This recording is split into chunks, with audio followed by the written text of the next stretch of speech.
Le truc, c'est qu'il y a beaucoup de plus en plus de gens qui ont peur. On parle de la méthode positive, des choses comme ça. Et ben ces gens-là, ça les met en défaut de leur montrer des chiens comme ça.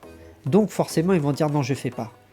Tous les chiens que j'ai vus dans ma vie, les opérations aussi que j'ai eues, parce que j'ai eu des grosses morsures en presque 15 ans de temps, 20 ans de temps, je me suis fait opérer 5 fois gravement, donc voilà. Enfin, elle a crié comme si j'égorgeais un porc, Ouais. tu vois. Et j'ai vu la maîtresse tout de suite presque au bord des larmes. Tu vois, limite, elle voulait que j'arrête. Le collier électronique, je peux te le mettre en marqueur positif aussi. Donc c'est pour ça, on va en parler si tu veux. Ouais, on va en parler. Je pense qu'il faudrait que tous qu'on se fasse contrôler, c'est ce que j'explique. Moi, je demande à être contrôlé par des services compétents. Mais qui est-ce qui est compétent pour me contrôler à l'heure d'aujourd'hui ? Qui lui m'aura marqué à jamais, qui est toujours là d'ailleurs. C'est Tango, là, il a 8 ans à l'heure d'aujourd'hui. C'est un chien qui a ouvert un mec comme ça, tu vois, de la poitrine jusqu'au ventre et du bras là jusqu'à l'avant-bras, tu vois. Parce que c'est un chien...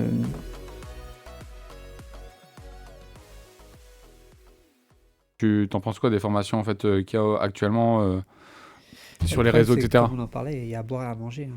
Donc le problème c'est ça, c'est que trouver une bonne formation à l'heure d'aujourd'hui, c'est compliqué. Ouais. C'est compliqué. Et est-ce que la formation que tu vas faire va te convenir aussi ? Est-ce que le formateur, justement, te convient ? Il faut avoir le feeling aussi avec le formateur.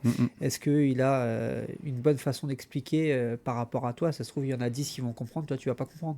Donc le problème, il est là. À l'heure d'aujourd'hui, c'est très compliqué de savoir est-ce que... Et est-ce que lui-même a des résultats aussi ? C'est ça, parce qu'entre une vidéo montée, tu vois, ça. c'est pour ça que je faisais beaucoup de live aussi pour montrer aux gens, voilà, moi, si tu viens me voir à l'heure d'aujourd'hui, les gens qui viennent me voir me disent, bah, t'es pareil que sur tes vidéos, tu vois. Donc ça, c'est intéressant.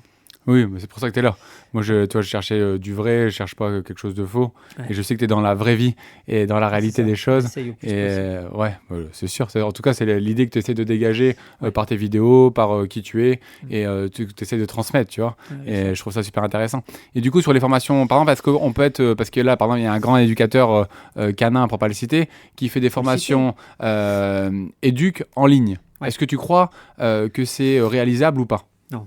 Pour moi, c'est pas réalisable. Pourquoi ? Tu fais une formation à distance comme ça, tu ne sauras jamais gérer un chien compliqué, déjà pour commencer. Ou même un chien un peu nerveux. On te montre ça, par exemple, il y a des gens que j'ai formés, je leur ai montré juste des chiens un peu plus nerveux que d'habitude, ils étaient déjà dépassés, tu vois. Alors que c'est des chiens normaux, tu vois. Mais sur des chiens pas compliqués, c'est déjà compliqué pour eux. Donc imagine sur des vrais cas compliqués, où là, ils vont avoir un diagnostic à se dire, faut se séparer du chien, ou alors faut voir avec le veto pour une euthanasie ou tout ça. Combien nous l'ont fait ça, tu vois ? Combien on en a sauvé à dire, vous êtes la dernière chance parce qu'après c'est l'euthanasie. Et je parle pas de ceux qui sont déjà en activité depuis 1 an ou 2 et qui rencontrent ce genre de difficultés où ils arrivent devant un chien qui est un peu particulier, qu'ils n'ont jamais vu, avec une agressivité, avec une émotion forte ou une expérience différente et qui se retrouvent perdus en fait à ce moment-là et qui font des choix forcément par rapport à leurs émotions à eux sur le moment. Mais il y en a beaucoup qui ont peur aussi du coup. Et, j'entends quand même de plus en plus parler de on n'a pas voulu s'occuper de mon chien.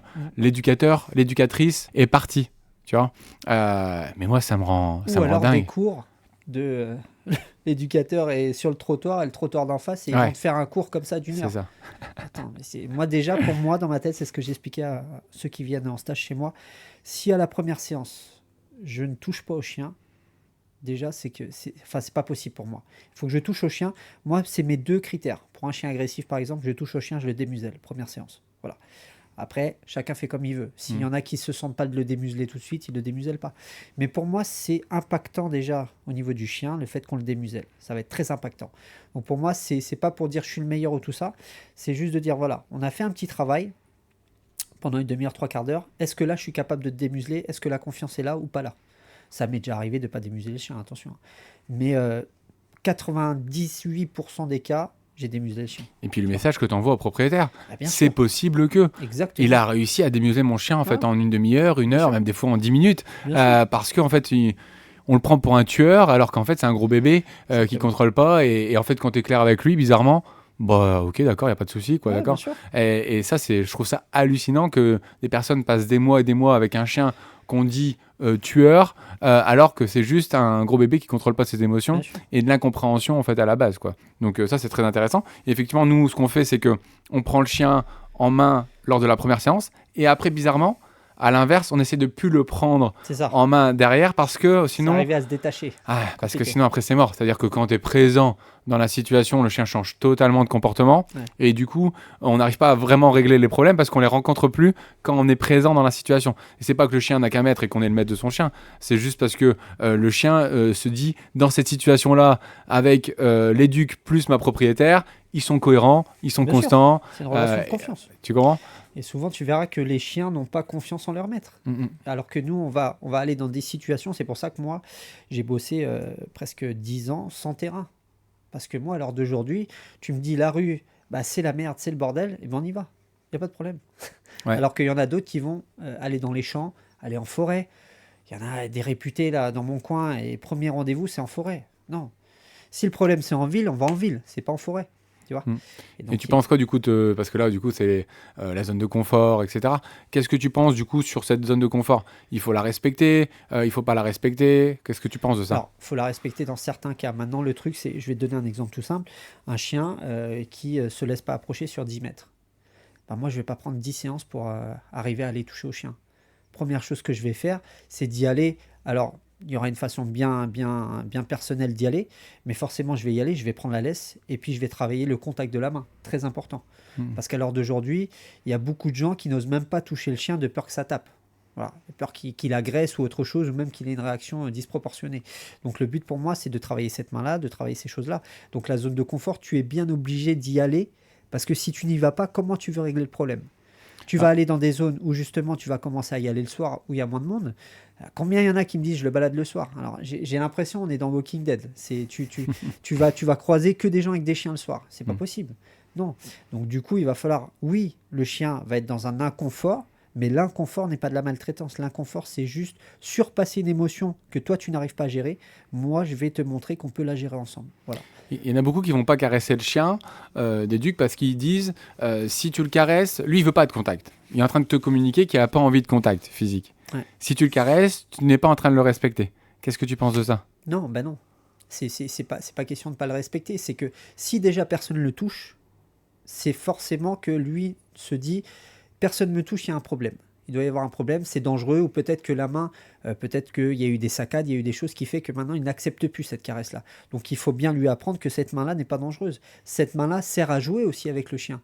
Donc si tu n'utilises pas ta main, si tu ne le caresses pas, si tu n'as pas de contact, comment tu veux jouer avec ton chien? C'est pas possible, tu joueras pas. Ou alors tu vas lui jeter une balle, mais tu vas pas lui récupérer dans la gueule. Pour moi aussi, c'est indispensable de récupérer dans la gueule. Alors, c'est personnel, encore une fois, parce que c'est une relation de confiance, le fait d'aller récupérer une balle dans la gueule, de toucher le chien en même temps, de jouer, parce que tu crées ce rapport aussi où cette balle ne t'appartient pas. C'est ma balle à moi. Si j'ai besoin de la récupérer, je la récupère. Donc, tu enlèves aussi cette protection de ressources sur des jouets, sur tout ça. Là, j'ai encore reçu un client ce matin, protection de ressources. Ok, protection de ressources sur quoi? Sur des jouets. Ok, je vais lui apprendre. Première chose que j'ai fait, je joue avec toi, mais par contre, tu gagnes pas. C'est moi qui va récupérer. Parce que si je le laisse gagner à la première fois, il va se dire c'est à moi. Et finalement, du coup, on a pu jouer tranquillement, je lui ai récupéré, et après, je lui ai jeté, et il n'y a pas eu de problème. Tu vois? Bien sûr. Donc, c'est toutes ces choses-là où les gens ne comprennent pas. C'est même ce que je dis aux stagiaires quand ils viennent me voir, toucher les chiens, c'est important.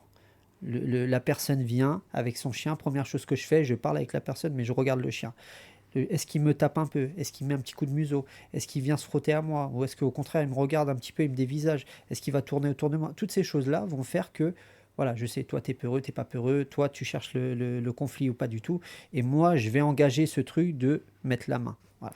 Et puis surtout, en fait, à force de trop respecter, de trop vouloir respecter, le chien ne sort plus de sa zone de confort parce qu'il peut dégager sa peur par l'agression. Et la plupart des humains, s'ils se font agresser par un chien, ils se barrent. Du coup, ça renforce le comportement du chien en fait à chaque fois. Et il n'est pas obligé de sortir de sa zone de confort pour apprendre, pour évoluer, pour comprendre qu'il se passe bizarrement rien du tout et qu'il n'y a pas de danger. Parce que moi, je suis un peu persuadé que la plupart des chiens qui agressent, c'est de la peur, quoi. Tu vois, c'est de l'appréhension de quelque chose. Aujourd'hui, on a de moins en moins de chiens qui sont là vraiment pour castagner. T'en as, mais ouais, c'est beaucoup plus rare. Donc le vrai truc pour moi, c'est on compte beaucoup de peur et d'appréhension et juste simplement faire voir au chien qu'il se passe absolument rien alors que lui il pensait qu'il allait se passer quelque chose d'intense. C'est déjà en fait un beau message à envoyer, mais pour ça il faut le sortir un petit peu de sa zone et malheureusement pas respecter son idée qui est fausse à la base et voilà, et il a cette idée-là parce qu'il y a une mauvaise expérience, parce qu'il y a eu de la non-expérience, peu importe.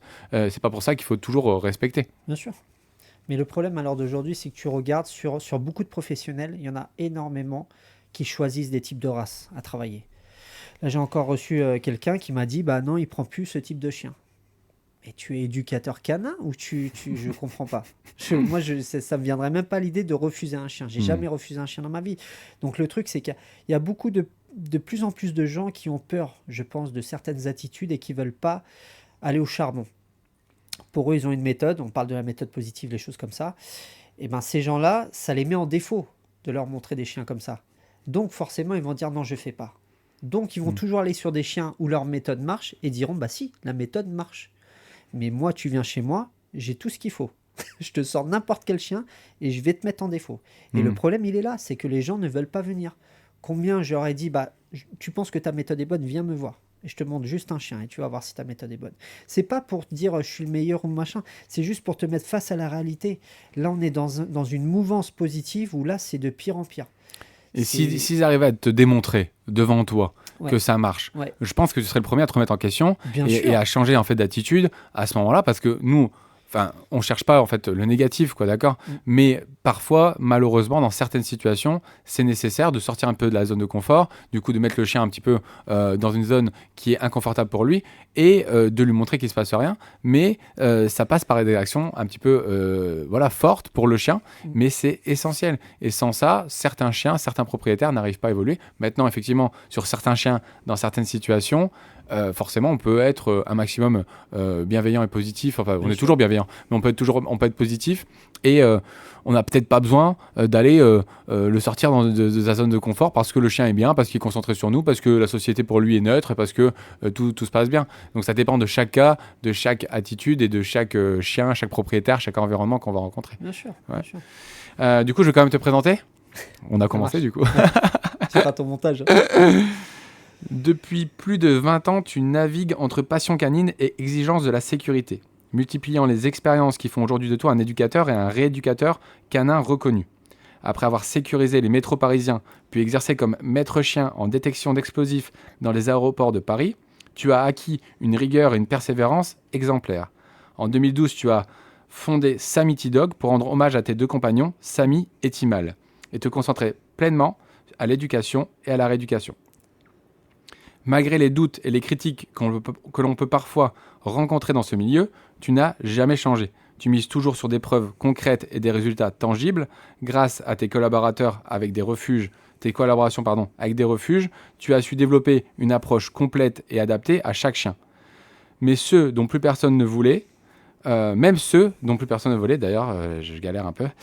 Aujourd'hui, à 42 ans, tu partages volontiers ton expertise en tant que formateur professionnel, formant d'autres passionnés à la gestion des troubles du comportement et à l'accompagnement des chiens de refuge.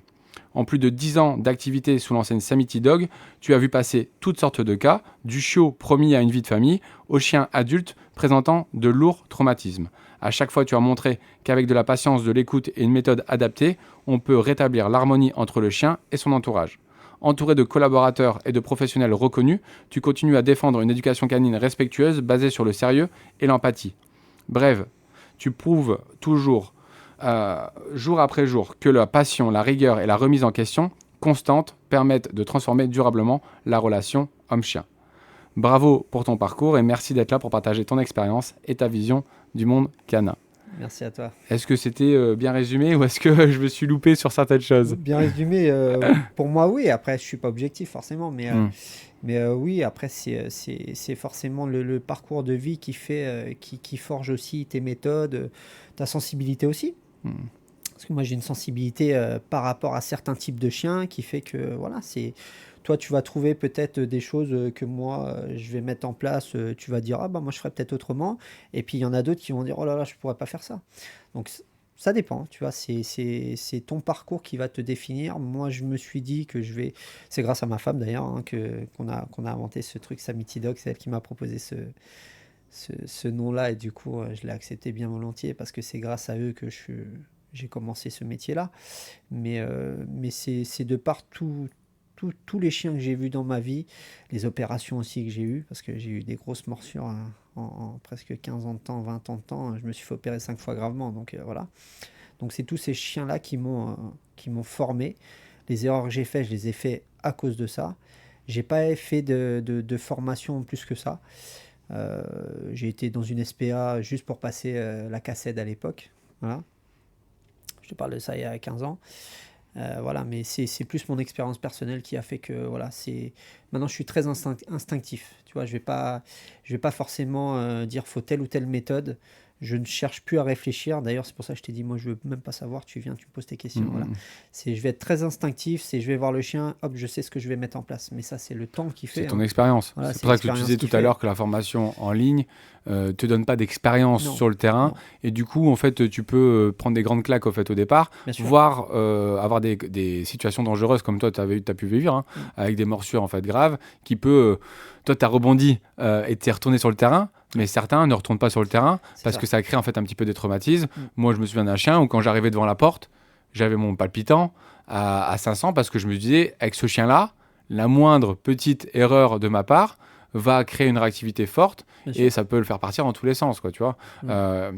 Et du coup, je pense aussi que tout à l'heure, on peut revenir à la discussion tout à l'heure, c'est que certains adultes ne vont pas là-dedans parce qu'émotionnellement, ils ne pourront pas gérer.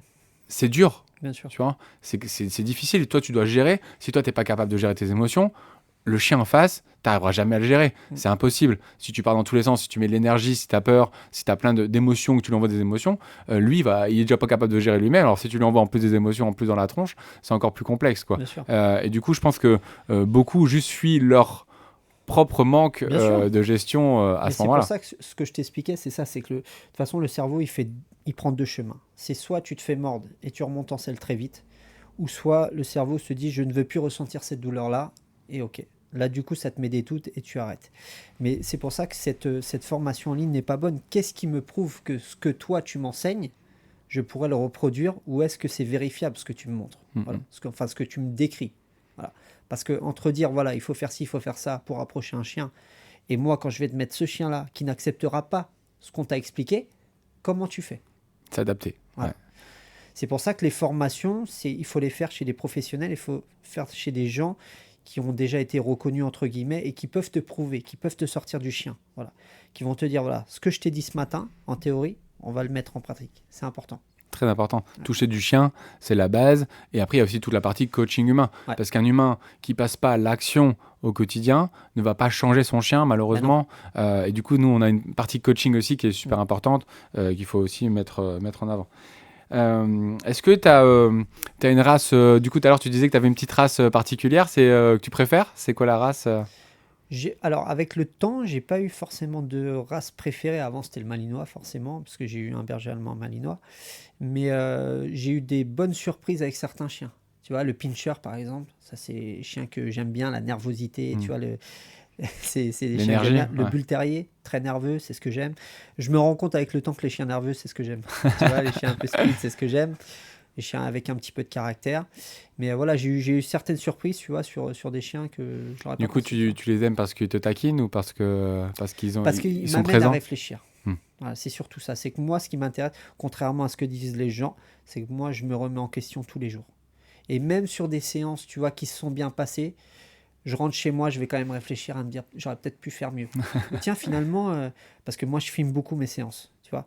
Et quand je revois ce que j'ai filmé, en fait, je me dis, mais n'importe quoi. Il t'a montré quelque chose que tu n'as même pas vu. C'est pour ça que depuis 10 ans, je me filme, parce que c'est important. Tu verras qu'avec des chiens faciles, des fois, c'est là où ça va te créer un problème, parce que tu penses que c'est tellement facile que tu vas aller trop vite. Et finalement, tu crées des peurs à des chiens ou des choses comme ça. Donc depuis, moi, 10-15 ans, je me filme, et c'est comme ça que j'ai appris à faire de moins en moins d'erreurs, même si j'en fais encore, hein. Tout le monde en fait encore. Mais voilà, je fais de moins en moins d'erreurs, parce que je sais que tel comportement va provoquer ça, telle façon d'arriver va provoquer ça, ma façon de parler, tu vois, mon langage corporel va faire que sur certains chiens, ça va pas le faire, alors que d'autres, ça va le faire. Donc j'arrive à maîtriser de mieux en mieux.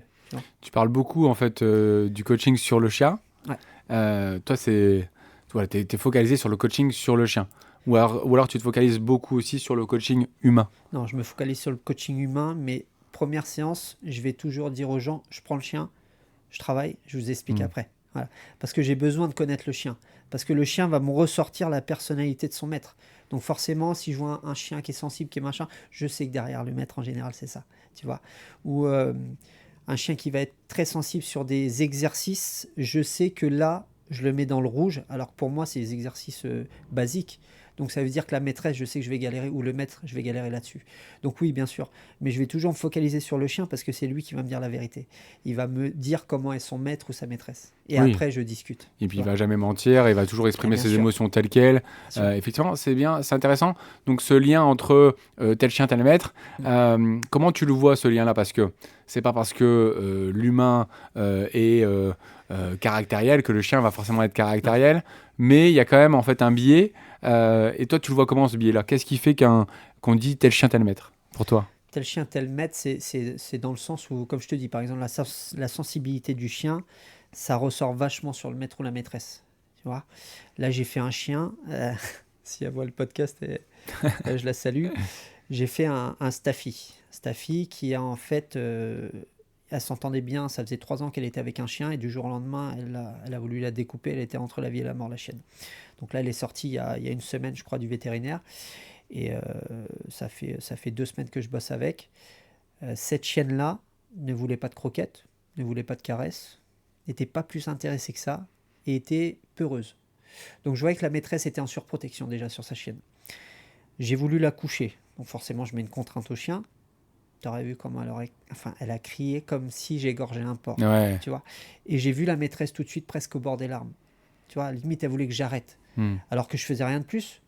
Je lui disais, on va prendre le temps, mais cette chienne, elle va se coucher. Parce que dès le départ sur le coucher, on en reviendra là-dessus si tu veux, mais le coucher est très important, est indispensable pour certains chiens. J'ai mis un quart d'heure à la coucher, puis après, quand elle a compris le fonctionnement, elle a arrêté. Mais ce coucher-là a changé cette chienne-là. Et 2-3 séances après, elle m'a dit, je ne reconnais pas ma chienne. Parce qu'en fait, du coup, quand tu as fait ton coucher, émotionnellement, la chienne a perdu le contrôle parce qu'elle comprenait pas ce qui se passait. Elle a vu, elle voulait pas le faire, et puis vu que tu as forcé un petit peu, ça a créé des émotions fortes sur elle, et elle a perdu le contrôle. Et cette perte de contrôle-là, qui d'habitude peut-être mène à quelque chose voilà, où on prend de la distance, etc. Toi, tu as insisté pour continuer de lui faire voir qu'il se passait rien, Ouais. et qu'il n'y avait pas forcément de danger à ce moment-là. J'ai insisté, mais pareil. Alors, on choisit bien les mots. Quand on dit forcer sur le chien, c'est insister. C'est pas forcer dans le sens où je vais mettre une grosse contrainte. D'accord. La Déjà, contrainte, c'est de dire, je vais juste en fait tenir la laisse et il faudra que tu te couches au bout d'un moment.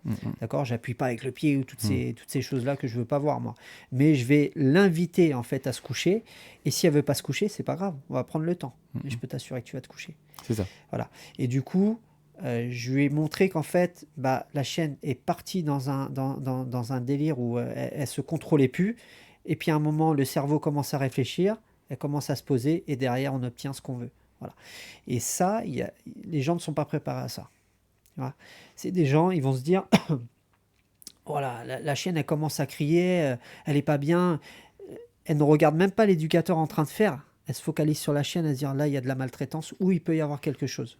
Tu vois, il peut y avoir quelque chose qu'elle n'accepte pas. Si elle n'accepte pas, c'est qu'il y a un problème. C'est que forcément, je suis dans l'inconfort et je force trop sur le chien. Donc forcément, je lui donne des émotions qui ne devraient pas être là. Donc j'ai vu la maîtresse se focaliser sur sa chienne et elle me dit, je vais partir. Je lui dis, non, restez là, au contraire. Restez là. C'est important que je couche la chienne devant vous. Parce que je pensais dans ma tête, tu ne seras pas capable de le faire. Donc je vais le faire pour toi. Et quand elle s'est couchée, la maîtresse lui a demandé de se coucher, elle s'est couchée. Alors que d'habitude, elle ne se couchait pas. Donc, tu vois, c'est ce parallèle de chien-maître, on le ressent dans les exercices surtout. Et là, tu étais obligé d'aller jusqu'au bout. Bien C'est-à-dire sûr. tu ne pouvais pas la faire partir, tu devais lui faire voir que ce que tu faisais, c'était pas n'importe quoi, qu'il y avait une finalité en fait Bien à tout sûr. ce que tu pensais. Bien Mais émotionnellement, c'est dur pour la personne. Bien sûr. Et on est dans un système quand même où tout le monde, ce qui est bien, hein, veut respecter le chien, ce qui est essentiel. Mais après, trop respecter l'individu, c'est faire ce que j'appelle moi des tanguis, sans faire exprès. Et du coup, effectivement, ça peut créer de la dérive, surtout si on parle d'obéissance, ou après de la dérive émotionnelle ou comportementale, sur des chiens qui ont un peu trop de caractère, ou trop d'envie, ou trop d'énergie. Et du coup, effectivement, c'est intéressant. Mais pourquoi, en fait, toi, tu utilises quand même beaucoup les ressources jeu, je pense, Ouais. plutôt le jeu en fait que l'alimentaire? L'alimentaire, je le fais aussi. Ouais. Je le fais Donc, ces ressources-là, elles sont essentielles en fait pour motiver le chien à collaborer, à évoluer et puis surtout à marquer les bons comportements. Toi, tu utilises quoi d'autre en fait comme marqueur en fait positif et négatif au quotidien? Moi, ça peut être. En fait, le problème, c'est que c'est beaucoup. Les gens pensent qu'il y a que l'alimentaire. Mhm. T'as 80% des gens, c'est l'alimentaire maintenant. Donc, quand je leur montre que l'alimentaire, bah, finalement, ça peut être du jeu. Et finalement, ils se disent, ah, mais pourquoi du jeu avec l'alimentaire, ça marche bien? Bah, parce que le jeu, en fait, t'auras beau lui donner à manger, il va manger pour manger, souvent, parce que tu l'auras suralimenté. Et en plus, l'alimentaire, c'est, enfin, il faudra qu'on revienne un peu plus là-dessus, mais il y a une façon bien précise, normalement, de récompenser les chiens. C'est pas tu récompenses toute la journée et tu donnes la gamelle à la fin de la journée. Donc, enfin, on reviendra dessus. Mais c'est surtout qu'avec le jeu, tu vas pouvoir décharger le chien, décharger cette émotion, ce trop-plein accumulé, qu'avec une croquette, il va manger, mais tu ne l'auras pas déchargé. Donc c'est pour ça que j'ai bien montré encore ce matin avec un berger hollandais, où là, je l'ai déchargé sur des choses qu'il ne voulait pas faire. Il a commencé à le faire, et du coup, cette association jeu plus concentration, c'est un cocktail explosif. Le chien est fatigué, c'est de la bonne fatigue. Et ce respect vient naturellement, à se dire, bah finalement, lui, il me comprend. Voilà. Donc c'est pour ça que je suis plus sur le jeu. Maintenant, je fais de l'alimentaire aussi, mais c'est pas la même façon de travailler. Puis, Maintenant, Ouais, vas-y. maintenant, il peut y avoir autre chose que ça. Moi, par exemple, un chien qui aime bien renifler, ok, eh ben on va faire des exercices. Si tu as bien fait, ce sera ça ta récompense. Un chien qui aime bien être détaché, qui aime bien courir, ok, si tu aimes ça, eh ben on va faire des choses. Si tu fais bien, je te donnerai le droit de courir. C'est, tu vois, il y a trop de gens encore à l'heure d'aujourd'hui qui détachent leur chien. Tiens. Et comme j'explique à mes clients, ça c'est un droit, c'est pas un dû, le fait de te lâcher. Voilà. Et maintenant, eux pensent que le fait de lâcher le chien, c'est se dépenser. Non, c'est pas forcément se dépenser. Moi, j'ai reçu 2 staffs où la dame les a baladés 2 heures en forêt. Elle m'a dit, je suis rentré, ils se sont reposés 20 minutes, ils pétaient le feu. Voilà. Moi, j'ai fait 1 heure de cours, elle m'a envoyé une photo, ils étaient KO toute l'après-midi. Mhm. C'est pas la même dépense. Le problème, c'est que les gens pensent que le fait de faire des grandes balades, des grandes choses comme ça, que ce soit dans les champs, en forêt, peu importe, on pense que le chien a eu ce qu'il voulait. Non, ce qu'il veut, c'est créer un lien avec toi, c'est jouer avec toi, et surtout avoir ce respect et cette confiance. Les gens ne pensent pas à ça. Et ce qui fait que quand ils arrivent chez moi, ils sont totalement déboussolés parce que en 5-10 minutes, ça y est, le chien commence à claquer, il commence à être sur moi, à vouloir travailler, à être demandeur, à être en demande de travail, alors que les gens ils se disent mais je pensais qu'il était comme ça. Non, c'est juste que c'est un chien peut-être qui a besoin de travailler, qui a besoin de se dépenser, mais mentalement, pas que physique. Voilà. Mais c'est important. Et après, dans le jeu aussi, tu disais en fait du coup que ça lui permet de se dépenser. Ouais. Mais je trouve aussi, c'est surtout que ça engage les gens à donner de l'énergie, à créer une relation impactante. Parce que donner de la bouffe, c'est un peu neutre, quoi. Mais quand c'est du jeu, c'est leur énergie à eux qui est engagée. Mm. D'accord. Après, c'est sûr qu'après, il faut savoir contrôler parce que des fois, si ils montent trop le chien, après, il faut savoir le redescendre aussi. Il faut savoir le faire au bon moment. Mais ça, c'est comme toute récompense Bien sûr. en général. Mm. Ouais, ok. C'est très bien. Et du coup, en marqueur négatif. Alors après, tu peux tout avoir. Tu peux tout avoir. Tu peux avoir la sanction, tu peux avoir la voix, tu peux avoir le collier chaînette, tu peux avoir le collier électrique. Malheureusement, les gens s'en servent comme ça. D'accord? Moi, je peux te le mettre en marqueur positif, le collier étrangleur. Hmm. Le collier électronique, je peux te le mettre en marqueur positif aussi. Donc c'est pour ça. On va en parler si tu veux. Ouais, on en parlait. Ouais, moi, ça me pose pas de problème. Je suis ouvert à tout. C'est pour ça que il faut bien définir toi, ta sensibilité, ce que tu veux obtenir du chien et surtout quand est-ce que tu me l'amènes. Parce que la problématique, elle est là. C'est quand tu vas m'amener un chien, si tu m'amènes un chiot, j'ai pas besoin de tous ces problèmes-là. J'ai même pas besoin de marqueurs négatifs en vérité. Hmm. Si tu m'amènes un chien qui a 18 mois, qui a déjà vu 2 éducateurs, ça va pas être le même problème. Il va falloir lui mettre des limites.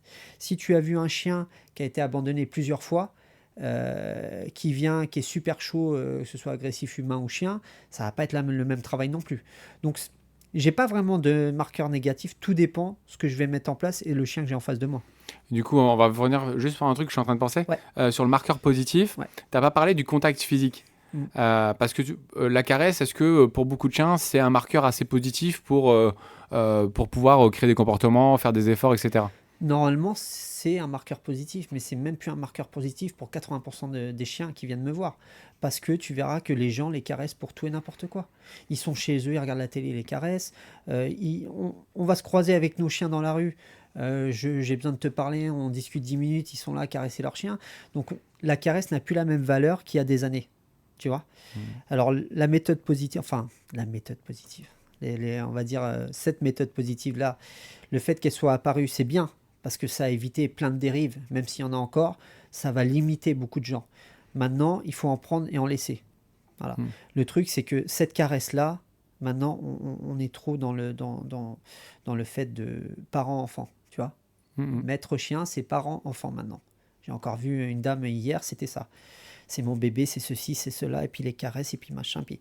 Donc, tout ce qu'on avait, en fait, comme récompense, que ce soit la caresse, que ce soit la voix, que ce soit les choses comme ça, déjà, ces choses-là, on les a perdues. Ce qui veut dire qu'on est obligé de passer par la bouffe, ou le jeu, ou les choses comme ça. Mais est-ce qu'il pourrait pas en fait continuer d'avoir cette idée d'être parent-enfant, d'intégrer en fait de plus en plus le chien dans la famille, tout en gérant mieux les ressources, bien sûr, mais en gardant l'idée d'avoir ce côté un petit peu enfant et de mettre une place pour le chien qui est beaucoup plus valorisante en fait qu'avant.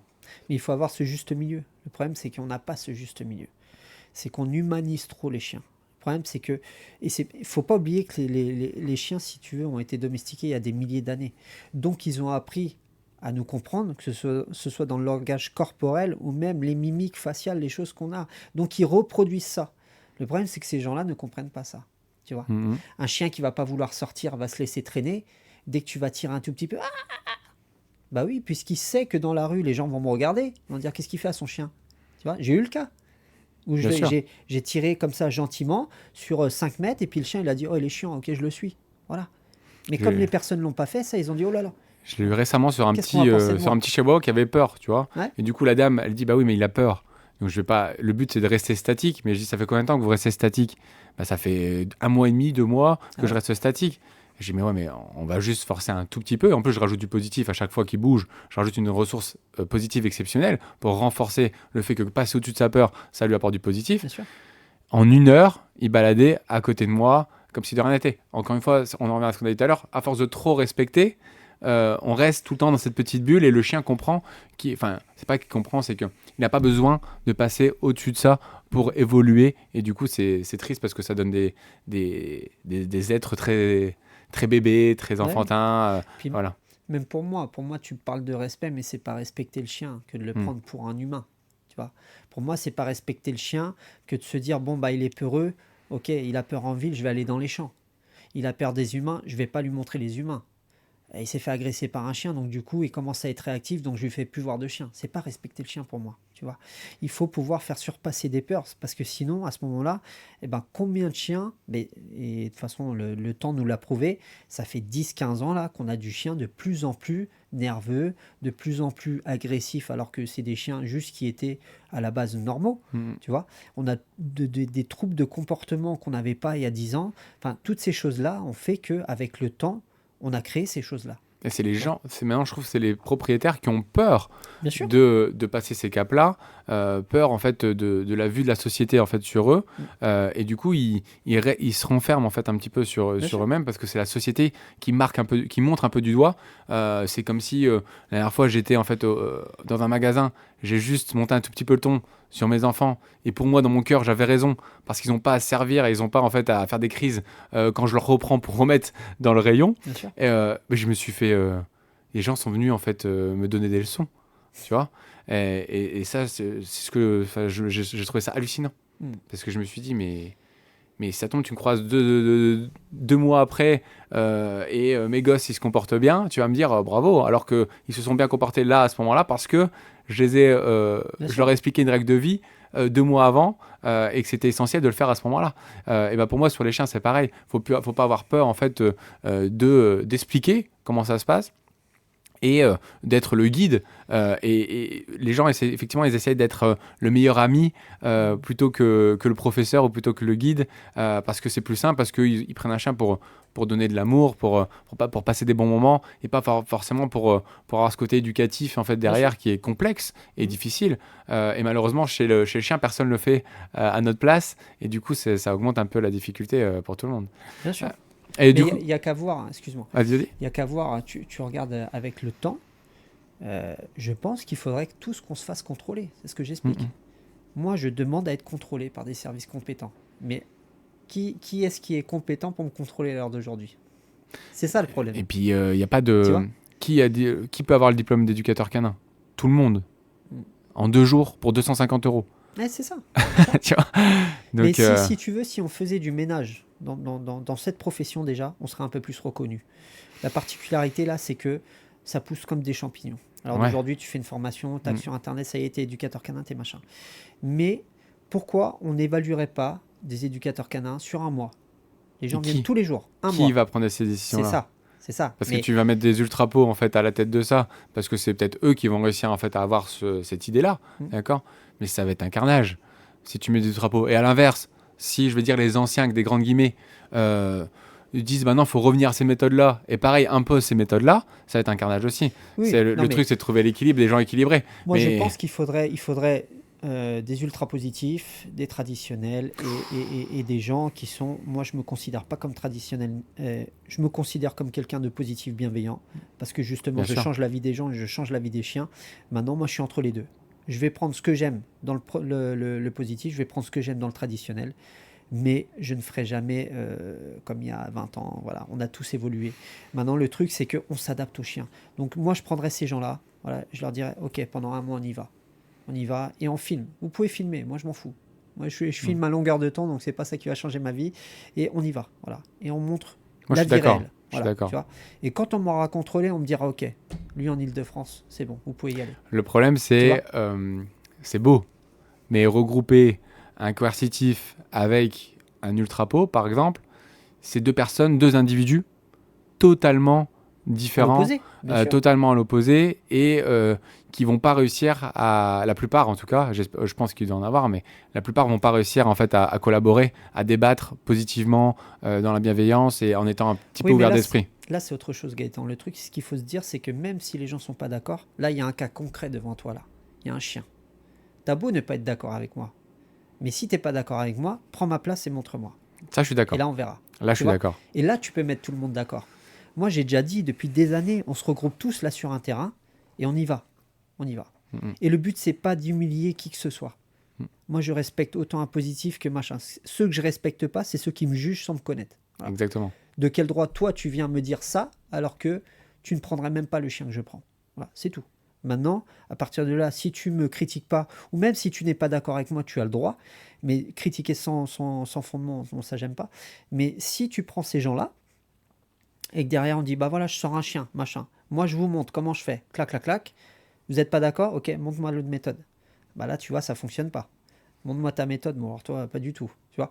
Mais c'est pour te dire que voilà, là on a testé des méthodes, et ce que tu croyais au fond de toi depuis des années, en théorie, bah en pratique, ça fonctionne pas.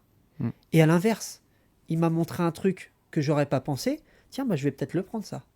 Ça, c'est bien. Exactement. Ça veut dire que là, tu changes aussi de vision. Moi, j'ai changé de vision en 10 ans. Hein. Avant, On est j'étais pas obligé comme tout ça. le temps, Hein. bien sûr. Tu vois, c'était moi, je suis sorti de la sécurité et je suis sorti de la détection d'explosifs. Donc, c'était deux méthodes différentes. Et moi, je suis arrivé, j'ai dit, je vais changer le monde. Là, moi, je connais. Et puis, la réalité t'a rattrapé. Bien tu sûr. vois. Et je me suis fait mordre gravement, machin, et je me suis dit, ok, donc là, j'ai du sérieux, là. Et il y a des chiens qui sont là pour se dire, vas-y, moi, il n'y a pas de problème. Et le truc, c'est ça, c'est que je pense que si on se faisait tous contrôler comme ça, je peux t'assurer qu'il y en aurait beaucoup qui, voilà, on ferait le ménage là-dedans. Parce qu'à l'heure d'aujourd'hui, les gens ne savent plus quoi faire. Moi, c'est très rare que j'ai un chien le premier, que je sois le premier Ah ouais? éducateur. Ah, c'est fou. Je passe toujours 3, 4. Non, mais Le ça, plus que j'ai eu, c'est 8. c'est la vision que tu donnes sur tes réseaux, etc. Tu vois, c'est la vision que tu donnes totalement inconsciemment. Parce qu'en fait, du coup, tu as une vision en fait un petit peu dure avec des outils un petit peu plus durs, tu vois. Ouais. Et du coup, la plupart des humains lambda vont pas faire le premier choix d'aller là-dedans. Ils vont d'abord aller dans du positif. Bien sûr. Et ce qui est pas si con en fait au départ en fait pour essayer d'avoir quelque chose de positif, Bien quoi, sûr. d'accord, mais c'est juste que avec ton côté, avec tes expériences de vie, avec tes postures, avec plein de choses, sans faire exprès, tu dégages en fait cette aura et puis du coup tu attires moins les gens en fait au départ, Bien sûr. alors que dans la rééducation, je pense que tu pourrais être incroyable, tu vois. Et du coup en fait par exemple travailler avec quelqu'un qui est beaucoup plus positif que toi pour les shows par exemple au départ, qui va le faire beaucoup plus naturellement, etc., et toi à partir de 8 mois, 1 an, prendre tous les chiens, tu vois, ça ferait un duo incroyable. Moi, c'est ce Ouais, que mais j'essaie de faire, tu vois. même ça, tu vois, moi, c'est même pas ma vision des choses. Ma vision des choses, c'est venez me voir. Là, je travaille beaucoup de chiots. Je mets pas trop pour l'instant. Mm. parce que je ferai un montage vidéo. Les gens vont voir comment je travaille des chiots. Ils n'ont jamais vu. Tu vois. Oui, c'est ça. Mais ils n'ont jamais vu. Mais tu sais pourquoi? Parce que les gens, il y a ce que tu vois dans les vidéos que je mets, il y a 40% de gens qui me disent je veux pas être filmé.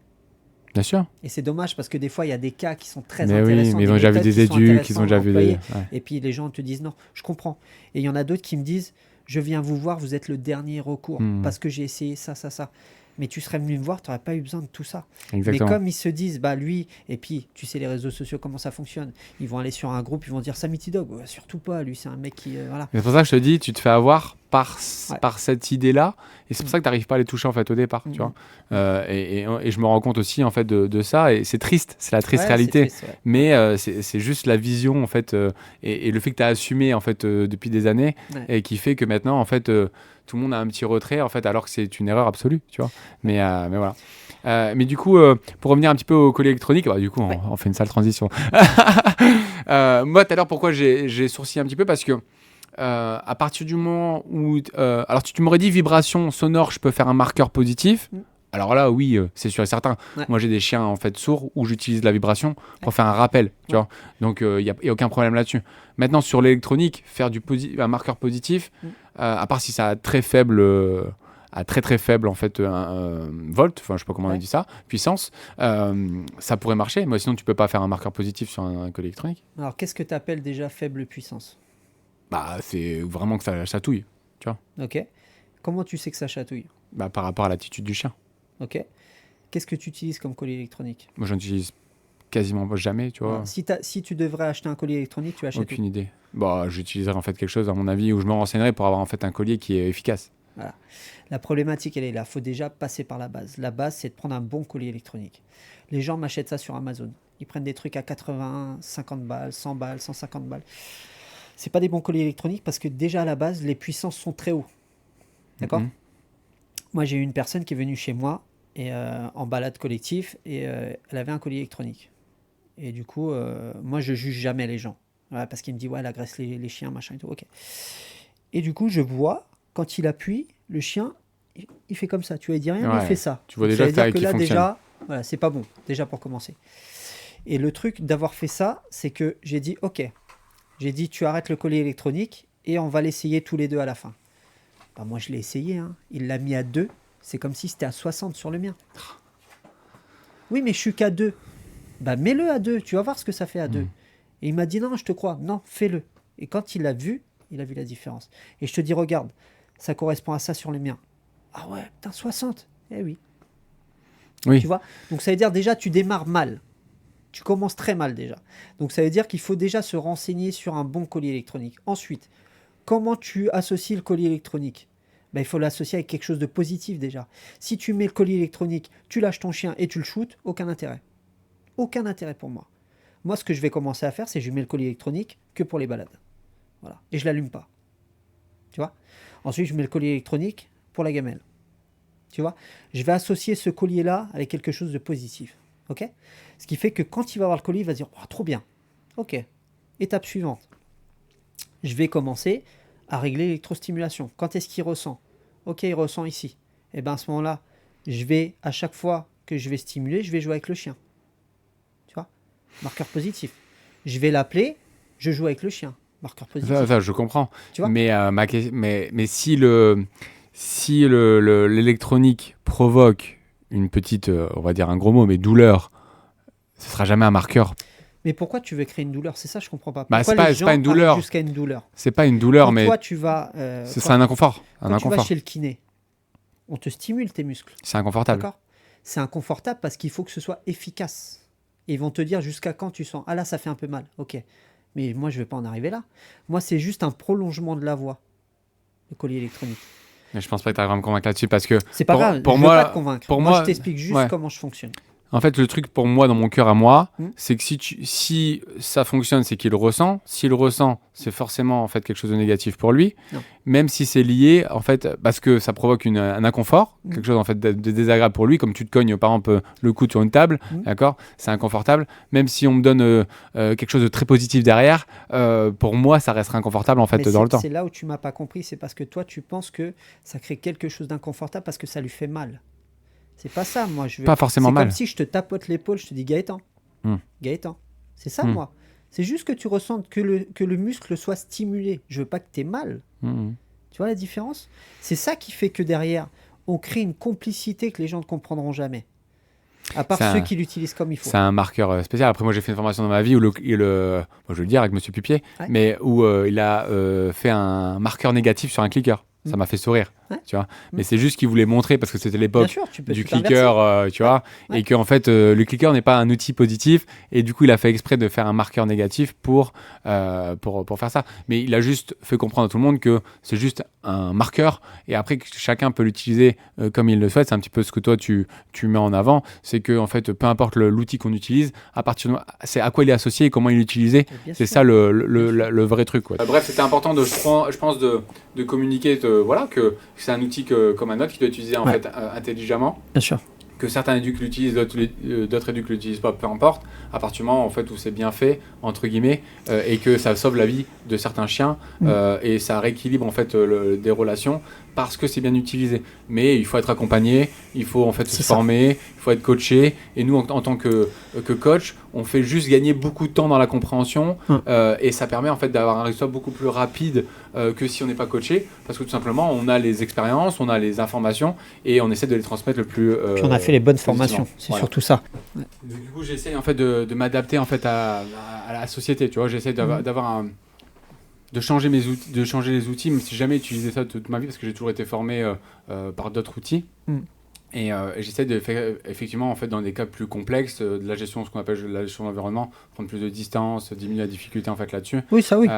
Et après je comprends en fait que certains l'utilisent pour la sécurité aussi, parce que sur un collier, par exemple, nous on met un collier plus un harnais et un mousqueton qui relie les deux, parce que justement on a peur de cette sécurité où le chien peut partir du harnais ou du collier plat, tandis que sur un collier en fait étrangleur ou semi-étrangleur, il y a moins de possibilités de partir. Du coup, c'est un petit peu plus sécuritaire aussi. Mais ce qu'il faut dire aussi, c'est que les 3/4 des gens ne savent pas se servir d'un collier chaînette. La problématique, c'est que moi, je vois beaucoup des gens qui étranglent leur chien. Alors que normalement, il y a une façon bien précise, comme j'explique aux gens, où la force se répartit sur le coup. Si tu le mets dans une position qui n'est pas bonne, tu vas étrangler ton chien. Donc c'est aussi simple que ça. Et quand les gens voient, ils se disent « Ah bah oui, finalement, c'est bien ». C'est comme des gens qui vont laisser, tu sais, je sais pas, on va dire 30 cm de collier qui pendent, où là, quand le chien il va partir d'un coup, il va se prendre une grosse saccade. Alors que moi, je vais réduire aussi, pour que à peine tu commences à faire un petit peu de bêtises, hop, tout de suite, ça va ralentir. C'est toutes ces choses-là, en fait, où il faut prendre conscience, où la première séance, quand les gens viennent me voir à la première séance, ils me disent « Le chien tire ». Ok, je vais faire avec ton matériel. Comme ça, tu vas voir. Donc, collier plat. Je galère pendant 20 minutes. Tu vois, 20 minutes, j'essaye de faire machin. Je dis, regardez maintenant. En 2 minutes, ça va le faire. Je mets le collier comme il faut, en haut des oreilles, machin et tout, clac. Et ça y est, en 5 minutes, c'est réglé. Donc, pourquoi se prendre la tête à essayer avec des choses comme ça, surtout que le collier plat, tu vas étrangler ton chien, que tu le veuilles ou non. S'il tire, la trachée, elle est coupée. Mais si tu utilises un anti-traction. Si tu utilises un anti-traction, avec le harnais, tu parles Eh ben, le problème, c'est que les épaules vont se désaxer avec le temps. Tu vas créer de l'arthrose aussi. Il ne va pas tirer avec l'anti-traction. Ah, bien sûr qu'il va tirer quand même. Tu verras qu'il tirera. Bah, ou sinon, il va adapter sa marche et tu verras qu'il va décaler. C'est mal utilisé, c'est comme le collier étrangleur. Un chien qui est toujours en bout et qui s'étrangle tout le temps, c'est pareil. Oui, mais je suis d'accord avec toi. Mais du coup, si tu l'utilises mal, c'est exactement pareil. Dans tous les cas, que tu mettes ton mousqueton ici en anti-traction, c'est qu'il y a une raison. Ça veut dire que tu désaxes un petit peu les épaules, que tu veuilles ou non. Après, le chien va adapter sa démarche et tirera beaucoup moins. Mais dans tous les cas, tu n'auras pas une démarche naturelle quand tu auras un mousqueton ici. Ça dépend comment tu l'utilises. Ça dépend de ce que tu tolères sur l'anti-traction. Nous, on n'a pas de changement de démarche parce qu'en fait, juste, il ne doit pas tirer sur la laisse devant.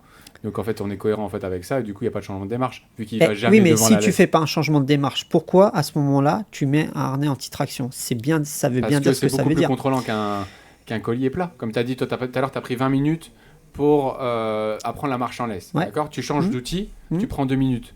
Bah, c'est exactement pareil avec l'antitraction. C'est-à-dire que tu changes d'outil, tu passes du collier plat à l'antitraction. Ouais. Les gens, ils se disent, mais c'est un outil incroyable. Parce que d'un seul coup, le chien, en 10 mini-tours, il tire plus sur la laisse. Donc, c'est un chien qui tire pas. Un chien qui tire vraiment, on fera le test. Un jour, tu viendras sur mon terrain. Ce que tu veux. Je te prends un chien, je vais te prendre un chien qui tire comme il faut. Et tu vas voir que ton anti-traction, il va sauter tout de suite. Non. Si, non. Jamais de la vie. On Après, pariera une bouteille, tu verras. Attention, tu l'as dit, c'est Je filmé. l'ai dit, c'est filmé. Non, Tu verras. jamais de la vie. Après, je te parle de la bonne interaction. Tu vois, pas l'anti-traction avec l'attache qui est sur le harnais, pas le true love, etc. Sur de l'animalin, sur en fait, de l'arcade, des choses en fait, où l'attache elle est excentrée. Avec la force physique, ça donne beaucoup de confort à l'humain et beaucoup d'inconfort au chien quand il tracte. Ouais. Et du coup, en fait, ça marche en fait plutôt bien. Même sur les chiens qui traquent quand même malade. Mais On prend le pari. on ira sur le terrain et, Ouais. et on le fera sur le terrain. C'est ce sera ça qui est plus agréable. intéressant, tu vois, c'est justement là tu m'as donné un petit objectif et je vais te mettre le chien qu'il faut. Et si tu y arrives, c'est bien. Tu m'auras prouvé le contraire. Mais je pense que c'est pour ça qu'on se lance le défi tous les deux. J'y arriverai. Pas top. De toute façon, je dormirai pas tant que je n'y suis pas arrivé. Ouais, écoute, je te Donc, laisserai les clés du terrain. Et c'est puis...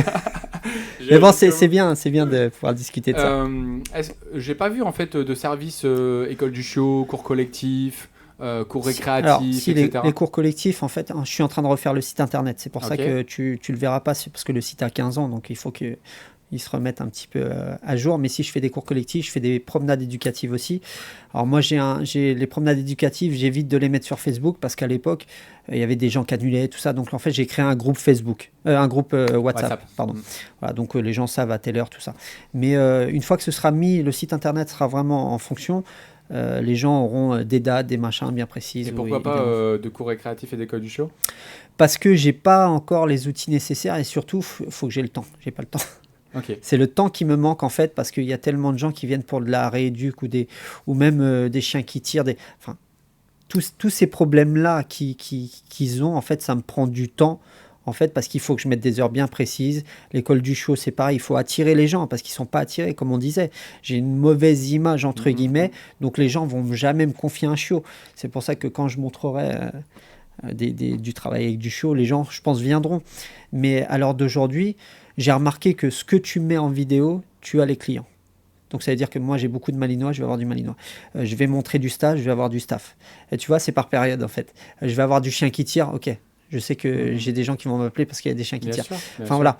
Donc il faudra que je mette aussi du chiot, tout ça. Mais comme j'ai repris un terrain il n'y a pas longtemps, il y a à peine un an, et je suis en train de m'équiper en matériel. Mais tu n'as pas besoin du cours récréatif par exemple. Donc cours récréatif, c'est un cours où on lâche les chiens en fait ensemble. Ouais. Tu n'as pas besoin de ça pour rééduquer des chiens avec des problèmes de réactivité vis-à-vis des congénères? C'est-à-dire ça? Dis-moi.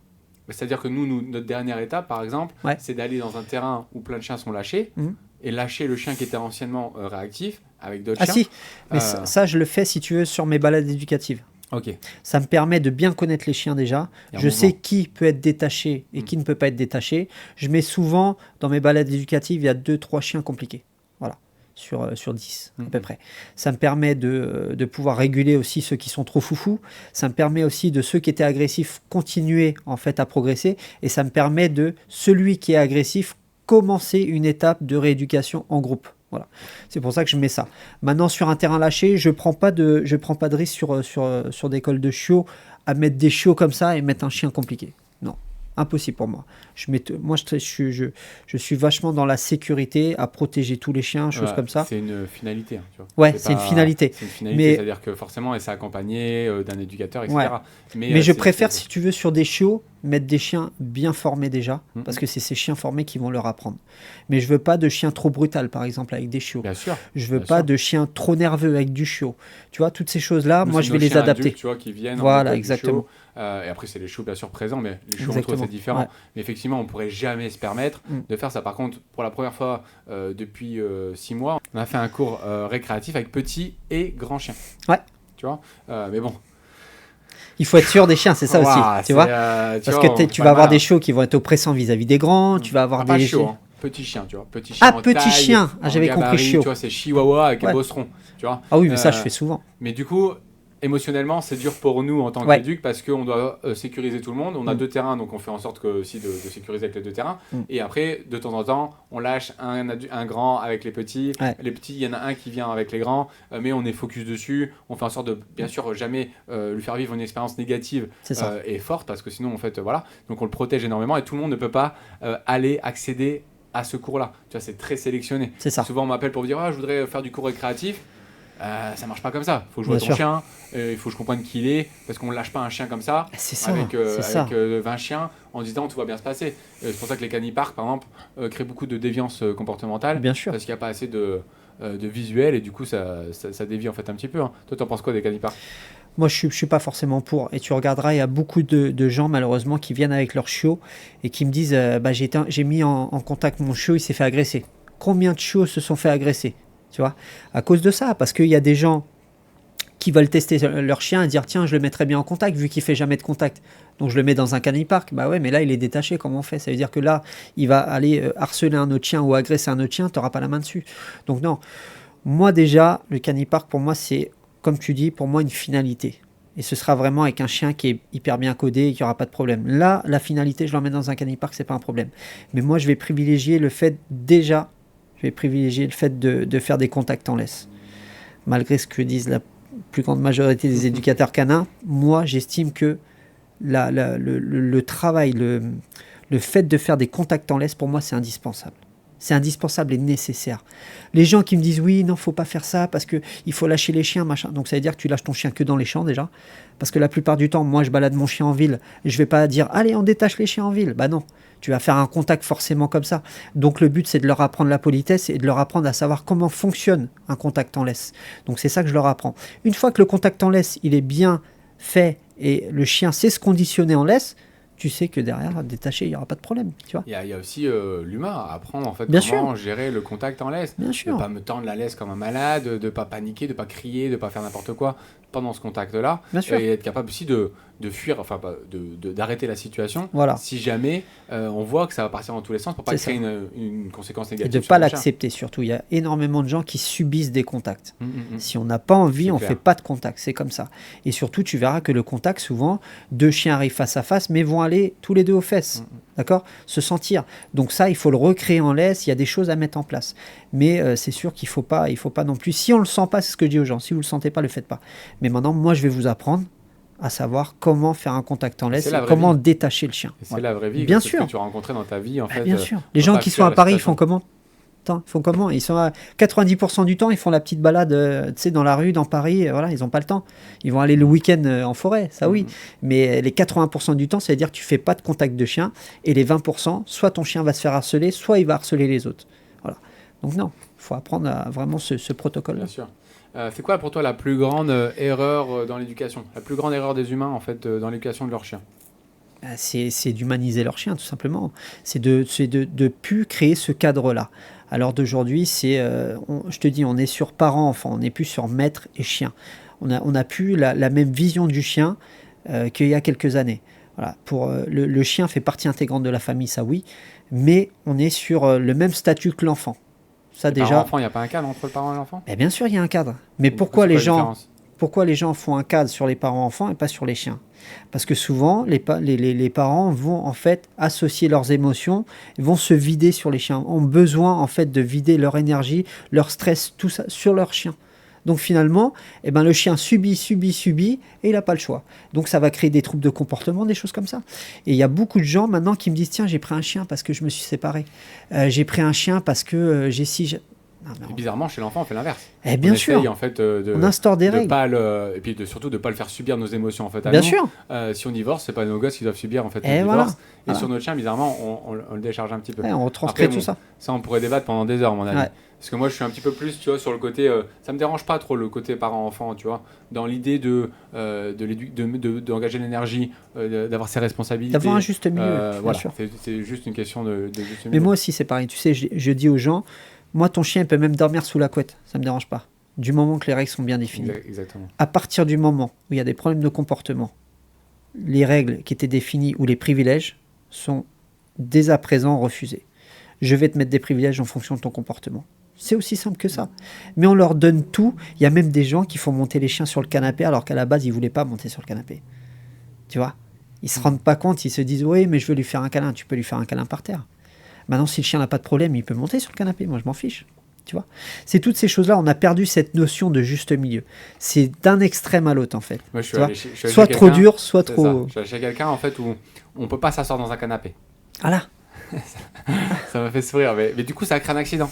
Parce que le pote alcoolisé, il a pas capté, il a zappé, alors tout le monde le sait, mais lui il a zappé, il s'est assis, il s'est fait pincer. C'est pas si grave, il s'est pas fait mort non plus, mais bon, bref, tout ça pour dire qu'effectivement, Non, mais ça aurait été un il a enfant. pris le contrôle, voilà. il a pris le contrôle de ce confort-là Voilà. et de ce lieu-là. Pour lui, c'est sa maison, c'est son espace en fait à lui.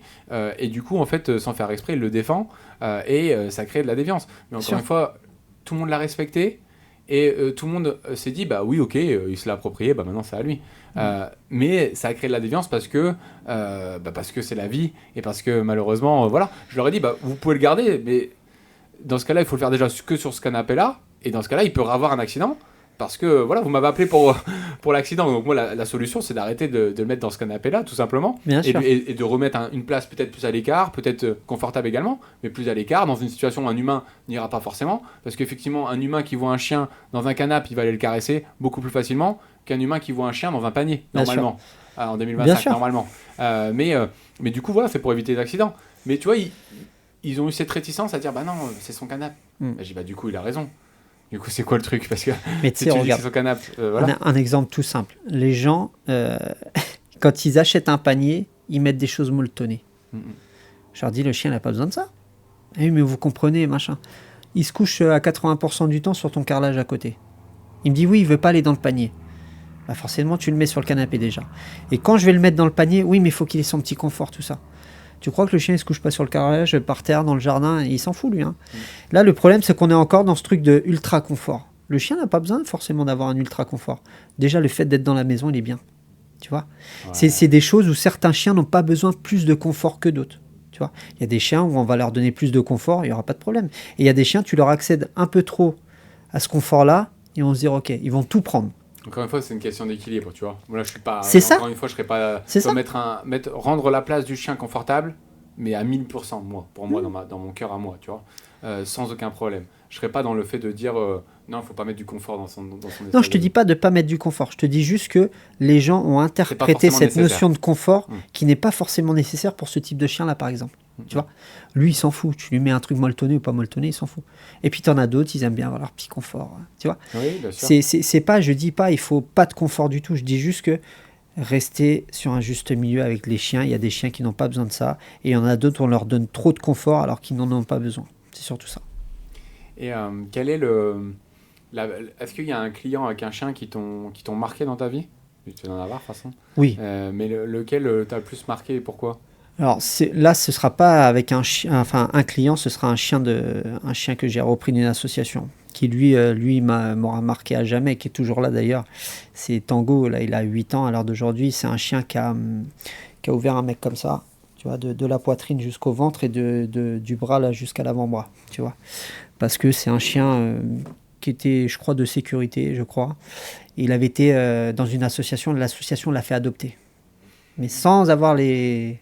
Oui, tu vois, je savais pas. Voilà, il connaissait pas. Et du coup, lui, le monsieur, c'était un fermier, je crois. Il a ouvert son frigo, Tango était dessus, a voulu choper quelque chose dans le frigo. Lui, il l'a juste poussé gentiment. Arrête. Du coup, il s'est fait bouffer.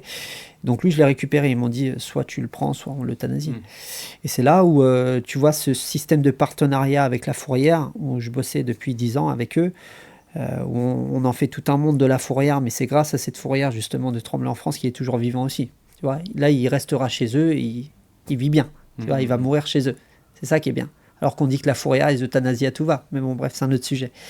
Et ce chien-là, c'est lui qui m'aura marqué parce que j'ai mis 2h15, montre en main, à le coucher. Tu vois, je le dis souvent à des gens, je le répète souvent ça, parce que ça marque. Les gens ne se rendent pas compte à quel point un chien peut vous mettre dans le rouge. C'est le seul chien de ma vie sur lequel j'ai dit j'y arriverai pas. J'étais avec un stagiaire en plus. J'avais mal au dos et tout. J'ai obligé de l'attacher à un arbre et de loin essayer de le coucher parce que lui, il voulait me bouffer. Je peux tout faire avec ce chien sauf le coucher. C'est bien qu'il y ait une raison. Tu vois. J'ai mis 2h15. Au bout de 2h15, le chien s'est couché, mais pas par fatigue, pas par obéissance, par fatigue, il s'est couché. Là, je lui ai mis une gamelle de croquettes. Le lendemain, ça a duré une demi-heure, gamelle de croquettes. Et 3 jours après, il se couchait tranquille. Tu vois. Mais c'est pour te dire que c'est un chien qui m'a fait douter. Tu vois, j'ai dit, lui, il est chaud, lui, comment je vais faire? C'est un chien qui ne voulait pas mettre la muselière. Tu mettais une muselière, il te mordait. Agressif humain, agressif chien, il n'avait rien pour plaire, ce chien-là. Tu le sortais du box, ça allait. Dès que tu le rentrais dans le box, hop, il se retournait vite pour te cartonner, tu vois. Donc ça, c'est des choses où ça m'a appris à travailler la vitesse, ça m'a appris à développer mes sens. Ça m'a appris surtout à travailler l'instinct. L'instinct est très important. Tu vois, développer ses sens sont très importants. C'est ce que je dis à ma stagiaire. Je pourrais toujours t'apprendre plein de trucs, mais l'instinct, je peux pas te l'apprendre. Les sensations, je peux pas te les apprendre. C'est à toi de développer ça avec ta sensibilité, voilà. C'est ça qui va faire que tu vas te développer. Donc c'est ce chien-là qui m'aura marqué. Est-ce que ce chien pourrait être un jour réadoptable? Non, oui, parce que oui, bien sûr que si. Là, à l'heure d'aujourd'hui, n'importe qui le sort. Tu vois. mais au quotidien, en famille, quand même, si tu mets un cadre clair, il n'y a pas de problème. Ouais, mais le problème, c'est que les gens n'écoutent pas. J'ai eu des retours sur des chiens qui ça aurait jamais eu être un retour, tu vois. Ou un chien, je dis, ne l'embrassez pas sur la tête. C'est un chien qui aime pas ça. Le soir même, bam, tu vois, il lui embrasse sur la tête, il se fait mordre. Donc le chien revient, donc forcément mauvaise expérience. Il se dit, je pensais partir, je reviens là, en boxe, machin, rééducation, tu vois, mauvaise expérience, il faut tout refaire. Tu vois. Et en plus, ils comprennent pas, en fait, c'est comme la caresse, tu vois, il y a des chiens qui veulent pas forcément une caresse dans certaines situations. Bien sûr. Et en fait, ils sont pas respectés à ce moment-là, ce qui crée de la déviance, qui casse des relations, alors qu'à la base, c'est juste, mais il a pas envie que tu le touches. C'est ça. Ah mais moi j'ai envie de le caresser, mais on s'en fout. C'est ça. Juste lui, il a pas envie. Tu vois, c'est là où pour moi ça, c'est être respectueux. C'est juste, il a pas envie. En fait, toi, tu as l'impression de mettre du positif, mais lui, il est pas positif. Mais non, mais encore une fois, c'est nos émotions. On va décharger cette envie de vouloir caresser le chien, cette envie d'enlever ce stress qu'on a accumulé, toutes ces choses-là dans la caresse de chien. Moi, quelqu'un qui veut venir caresser mon chien dans la rue, je lui dirais non. Il a peut-être pas envie, il te connaît pas. C'est comme si moi, tu viens me faire un câlin, je te connais pas.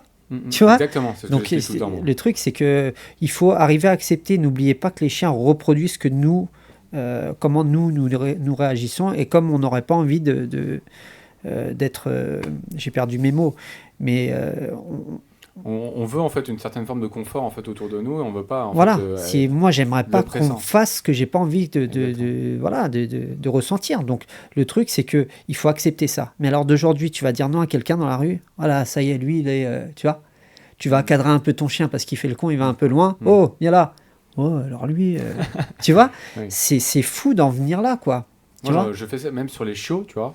On se balade avec un petit chiot berger australien, 2-3 mois. Et tout le monde nous fonce dessus pour le caresser, pour le porter, ça, c'est pas normal. Mais moi, j'ai dit, mais votre vie, c'est toujours comme ça? Bah oui.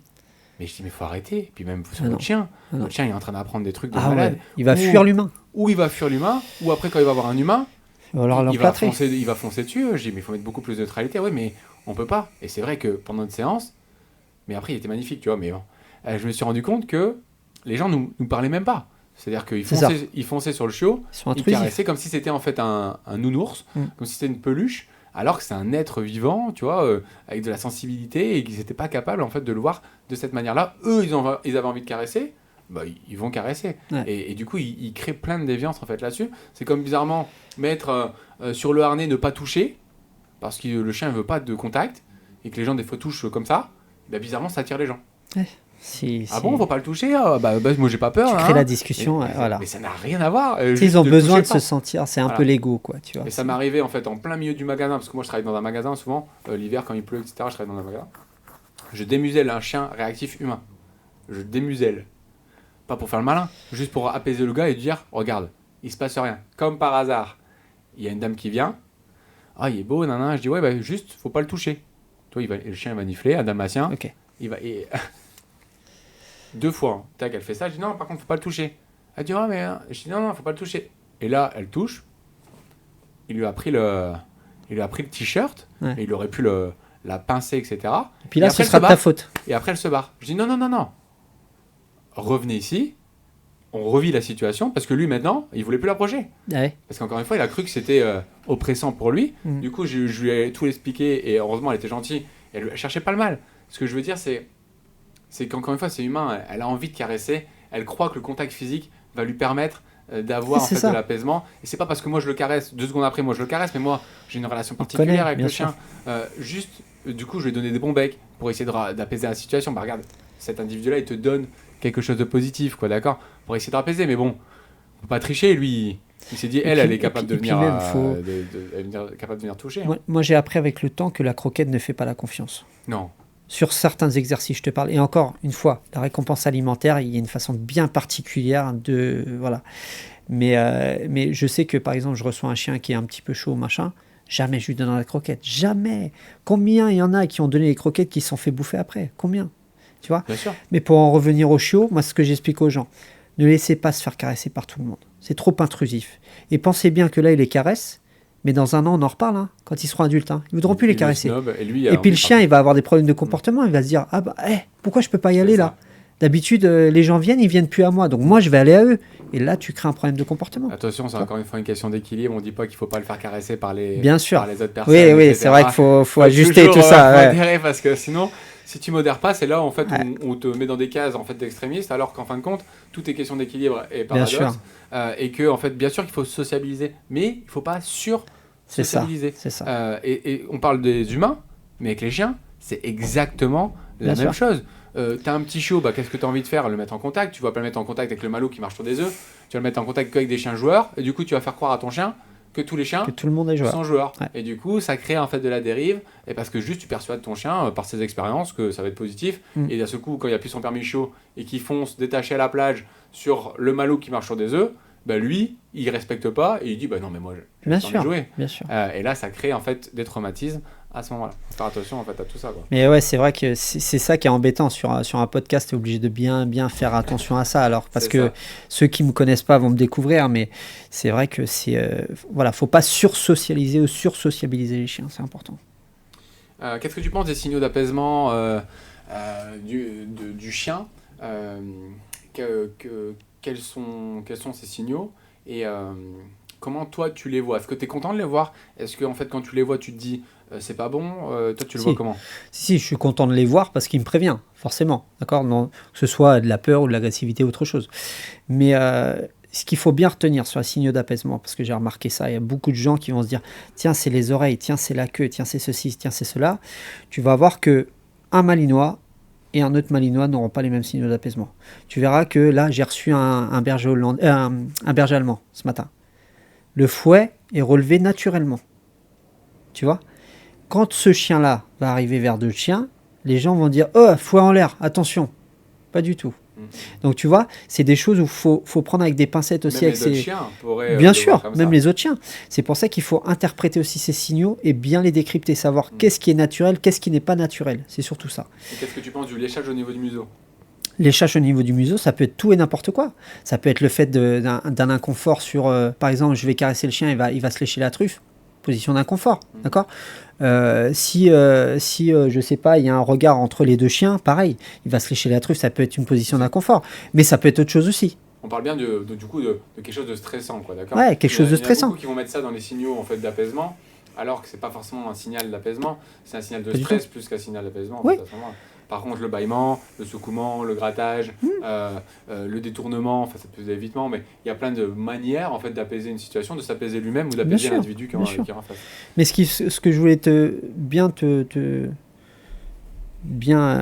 insister là-dessus, c'est faites attention aux signaux d'apaisement parce que c'est encore du général. On va vous parler des oreilles, on va vous parler du foie, on va vous parler de la patte en l'air, de toutes ces choses-là. Ça, c'est des choses où il faut faire attention aussi parce que je vous dis, chaque chien est différent, chaque chien va réagir différemment en fonction des signaux et de l'environnement et de la situation qu'on va lui proposer.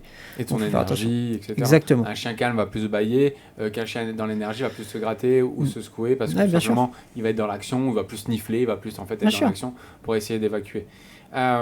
Ok. Est-ce que tu penses qu'aujourd'hui, c'est complexe ou facile d'être éducateur canin? Non. Alors d'aujourd'hui, c'est très complexe si je te parle de la réalité du terrain. Maintenant, si je te parle de 80% des éducateurs où ils ont suivi une formation, ils ont fait le chien de maman et puis de la grand-mère et puis du tonton, oui, c'est facile. Alors d'aujourd'hui. Maintenant, un vrai éducateur canin et rééducateur canin, parce que comme je dis aux gens, on est plus rééducateur qu'éducateur à l'heure d'aujourd'hui et c'est malheureux.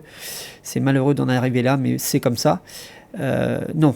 Et il te faudra des années d'expérience. Moi, j'ai 20 ans d'expérience dans le chien.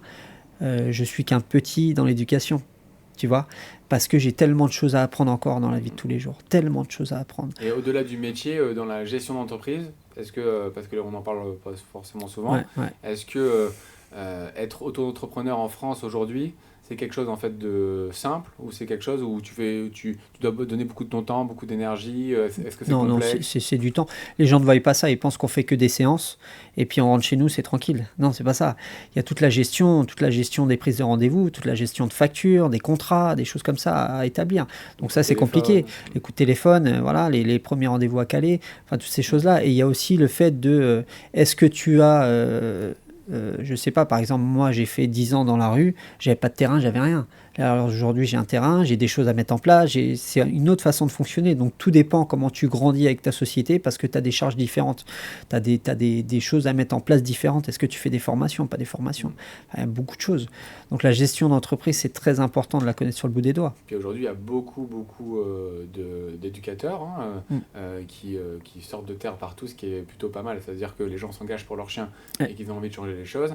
Mais du coup, ça veut dire que pour ceux qui arrivent là aujourd'hui, ça peut être aussi complexe d'en vivre en fait au quotidien Bien sûr. et de sortir du lot en fait parce que il y a une sélection un petit peu naturelle qui va se faire. Pour moi, sur l'année 2025 et 2026, il y a quelque chose de naturel qui va se faire, c'est que les meilleurs vont sortir du lot et ceux qui font n'importe quoi, ceux qui n'ont pas de formation, ceux en fait qui pensent avoir la vérité absolue, eh ben, ils vont disparaître parce que tout simplement les clients ne sont pas dupes et que même si les réseaux les mettent en avant, il y aura forcément en fait derrière des conséquences en fait sur le comportement du chien et sur la relation entre le chien et son humain.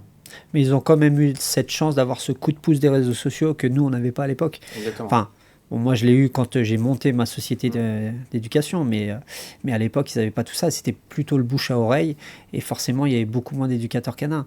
Là, à l'heure d'aujourd'hui, une petite vidéo qui fait le buzz, machin, hop, ça y est, la popularité elle augmente. Enfin, voilà.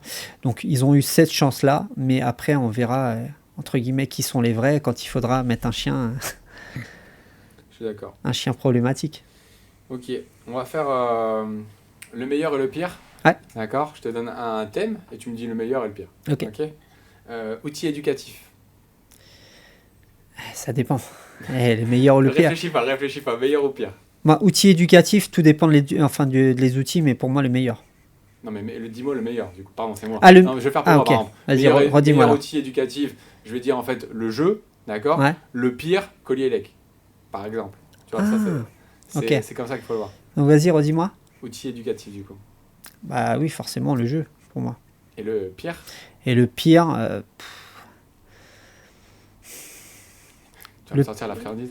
Non, non. Le pire, moi, je dirais pour moi le licol. Ok. La meilleure rencontre humaine que tu as eue Dans ce métier? dans ce métier? Compliqué. Moi, je dirais la fourrière. Moi, je dirais. Ok. C'est vraiment Et la pire?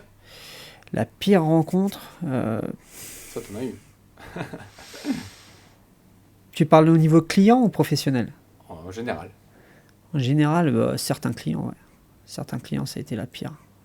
Dans un principe où Se mettre en danger, ils se sont mis en danger alors qu'on leur avait expliqué des choses. Et le chien mordu a été euthanasié, tu vois. Ah, ok. Voilà. Ouais. Tu les appelles, Je comment vois. ça va? Bah, je l'ai euthanasié il y a un mois, Ouais. sans me prévenir. Voilà, ça c'est la pire pour moi. Ouais, c'est dur. La meilleure éducation possible, c'est quel type d'éducation? Le type d'éducation, le meilleur? Rester dans un juste milieu, pour moi, c'est pas à l'extrême. Voilà. Les extrêmes sont pas bons. Le pire, du coup? Le pire, c'est l'extrême. Extrême positif ou négatif? Les deux. C'était un piège. Ouais. Du coup, on l'a déjà dit tout à l'heure un peu, mais la meilleure race?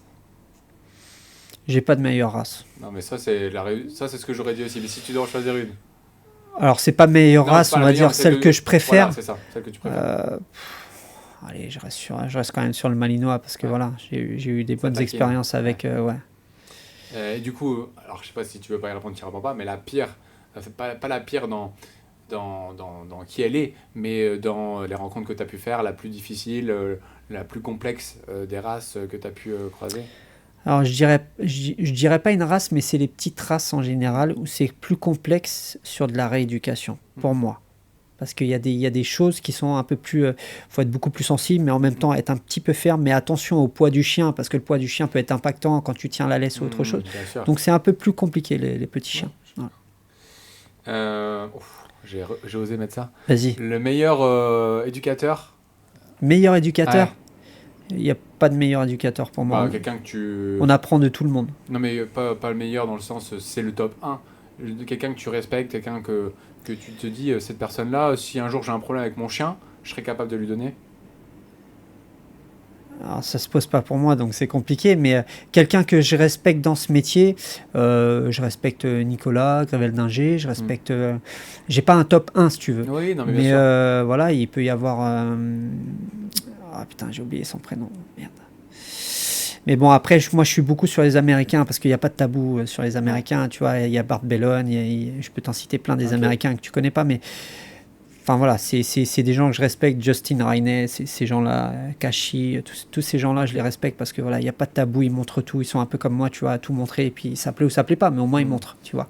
Et puis c'est une autre forme d'éducation encore, vu que c'est très décomplexé là-bas, sur les outils, sur les choses comme ça nous ouvre des horizons qui sont très intéressantes pour moi. Ok. Et le pire, du coup, si tu veux dire? Le pire éducateur Si tu veux dire. Le pire éducateur pour moi j'ai pas de tabou, hein, c'est ceux qui vont au gré du vent. Pour moi, Esprit Dog, tous ces gens-là, pire éducateur, ouais. Ok. Pourquoi Je parle au niveau de ne pas respecter ses convictions. Ok. Voilà. C'est de changer en fait. Changer dans le sens du vent au niveau des gens. Voilà. Si les gens pensent comme ça, je vais penser comme ça. Voilà. Ou ils vont faire des vidéos en fonction de ce que les gens aiment. Voilà. Et tu crois pas du coup que s'adapter en fait à la population, c'est ce qui est bien? Toi, tu penses plutôt que éduquer la population, c'est ce qu'il faut faire? Je m'adapte à la population dans le sens où je comprends leurs ressentiments, mais j'explique pourquoi je le fais. Voilà. C'est surtout ça, c'est expliquer pourquoi on en vient là. Tu m'amènes, comme je t'expliquais, des chiots dès le départ, j'aurais besoin d'aucun outil. Aucun outil. Dit coercitif. Bien sûr. J'ai besoin de rien. Tu regardes le chien de ma stagiaire, je l'ai formé de A à Z. Lui, il est parti chez Esprit Dog d'ailleurs. Voilà, elle avait gagné un jeu concours, je sais pas quoi. Voilà, ils l'ont testé, ils ont vu qu'il n'y avait pas de problème. Tu vois. Donc si tu me l'emmènes tôt, il n'y aura pas de problème. On n'aura pas besoin d'outils qu'on est obligé d'avoir quand le chien sait que il a conscience de sa force. Quand un chien a conscience de sa force, il t'emmène beaucoup plus fort déjà. Il va tirer beaucoup plus fort. Le fait de cette pression de laisse, on n'en parle pas assez, on aurait pu en parler. Tiens, la pression de la laisse est très importante. Savoir justement, la pression n'est pas bonne. On va éviter cette pression, donc je vais te l'apprendre depuis tout petit. C'est ce que j'apprends au chiot en ce moment. J'ai un chiot là, un petit bully, où je lui apprends à mettre un collier et je lui apprends cette pression de laisse à ne pas tirer. Pourquoi? Parce que la quasi-totalité des gens, quand ils promènent leur chien, c'est le chien devant. Tu apprends à ton chien à tirer, que tu le veuilles ou non. C'est un chien qui tirera plus tard. Donc non, moi je leur apprends déjà, on se balade à côté, je te donne du mou quand j'ai envie. Enfin voilà, c'est toute cette notion de respect. C'est quelque chose de difficile aussi, il faut le dire. Hein. Bien sûr. La marche en laisse à un chiot ou un chien adulte, c'est quelque chose de complexe. On ne peut pas avoir une marche en laisse en une semaine. En fait, forcément, ça prend du temps. Je veux dire, l'avoir de manière autonome, etc. Forcément, ça va prendre du temps. Forcément, il va falloir rappeler les choses de temps en temps, même toute sa vie, et aléatoirement. Mais de toute façon, c'est même pas ce qu'on cherche, tu sais, d'avoir une marche au pied automatique. C'est juste de dire, voilà, même si tu es un tout petit peu devant, mais que tu ne tires pas, ça me va. Oui, bien sûr. On sera tous les deux gagnants. Moi, j'aurai pas le bras défoncé. Et puis toi, tu n'auras pas le truc de vouloir tirer le plus fort possible, parce que tu as des chiens qui se renforcent là-dessus. Nous, on fait une différence entre la marche en laisse et la marche au pied. Exactement. C'est-à-dire que la marche au pied, on est vraiment sur un truc qui va durer à côté de la jambe. 15 secondes, 30 mètres, mais on va jamais faire une balade en marche au pied pendant des kilomètres. Tandis que la marche en laisse, on pourrait la faire tout au long d'une balade sans aucun problème. La meilleure décision, choix que tu as faite? Le meilleur choix que tu as fait, la meilleure décision? Meilleur choix de toute ma vie, tu parles? C'est d'ouvrir mon entreprise d'éducation canine. Ouais. Et la pire? La pire décision que j'ai prise, c'est d'avoir voulu jouer le malin avec un chien. De me dire, j'en ai fait des tas, c'est pas lui qui va me... Lui, il m'a tout de suite expliqué que il fallait me remettre en question. Il était particulier, voilà. C'est ça. Ouais. Ok. Et le meilleur conseil tu peux donner aux gens? J'ai pas de conseil. Je suis pas quelqu'un qui va forcément te dire faut faire ça. Non, mais un conseil sur l'éducation en général, ce que tu pourrais... L'éducation, c'est kiffer avec vos chiens, prenez du temps pour vos chiens et respectez-les surtout. Voilà. Respecter, c'est justement donner de l'éducation. L'éducation, ça rassure les chiens, ils savent ce qu'ils ont le droit de faire, ce qu'ils n'ont pas le droit de faire. Et il n'y a que comme ça qu'on pourra vivre tous en harmonie. Parce que le fait d'avoir de l'éducation, ça veut dire que tu n'es pas oppressant avec les autres personnes qui passent à côté de toi parce que ton chien va sauter dessus. Enfin, de l'éducation basique, ce qu'on veut, c'est pas avoir un chien de compète, c'est avoir un chien qui nous écoute dans la vie de tous les jours. Voilà, c'est surtout prendre du plaisir avec son chien, c'est ce que je dis aux gens. Si les chiens viennent en éducation et ils viennent à reculons, c'est que c'est pas bon, j'ai pas travaillé comme il fallait. Tous les chiens qui viennent me voir, ils sont contents de venir me voir. Donc le but c'est ça, c'est d'avoir un chien qui aime être avec son maître et partager des moments le plus possible. Et surtout pouvoir balader son chien partout. Voilà. Et le pire conseil que tu as pu entendre dans l'éducation? Qu'on t'a dit, on m'a dit de faire ça. Le pire, il y a tellement de trucs, je peux pas te dire le pire, mais en tout cas, moi, ce qui m'insupporte, c'est de dire, il a peur de ça, ok, on esquive. Voilà. Il a peur de la ville, on va dans les champs. Ou de détourner avec une balle, détourner avec un truc. Voilà. Ouais. C'est, le détournement, c'est quelque chose qui m'insupporte. Ouais. Le fait de dire, oui, tu ne peux pas faire ça, il aime pas ça, ok, on n'y va pas. Non. Ok. Ben voilà, on a fini, c'était excellent. Bon, ça a été un peu, je bafouille un petit peu, je suis désolé, mais pas trop l'habitude. Merci beaucoup. Merci à toi d'être venu. Pour ta franchise, pour ton cœur, pour être qui tu es. En fait, c'était très beau et merci pour beaucoup. ça. Merci beaucoup. Merci à toi. Salut. Merci tout le monde.